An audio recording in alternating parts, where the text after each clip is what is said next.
বড় বাজার থেকে আমার বর নিয়ে এসছে ছাঙ্গানির ক্লাব কচুরি। এই যে দেখতে পাচ্ছ প্যাকেজিংটা। আর এখানে বেড়ে নিয়েছি। ক্লাব কচুরি এরকমই হয়। তো এখন ঠান্ডা হয়ে গেছে অনেকটা, তো খেয়ে দেখি। মশলার তরকারিটা কিন্তু ভীষণভাবে রিচ। হ্যাঁ, এবার রিচ একটুখানি অ্যাভয়েড করতে চাইলে তাহলে এটা আর খেতে পারবে না। এই যে দেখো বাবা, এটা কি আমাদের সকালের খাবার? এই 4টে করে কেন? 4টে করে 1 প্লেট। দেখি ওই ইয়েটা আনো, কৌটোটা আনো একটুখানি, ঢাকনাটা ঢাকনা সমেত। এটা কিসের তরকারি? তেরি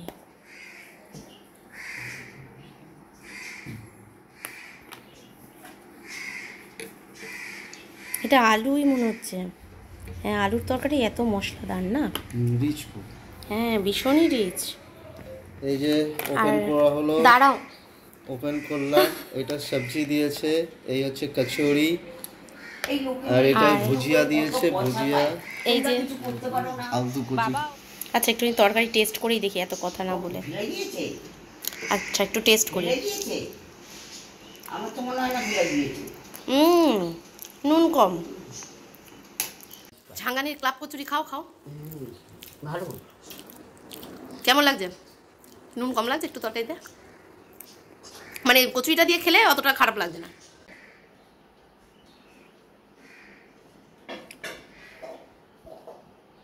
ভালো ভালো না? ভালো খেতে। তরকারিটা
লাগলো জানিও।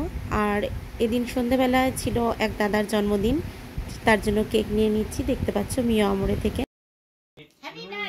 Happy birthday to you, happy birthday to you, happy birthday day Sandeep, happy birthday to you.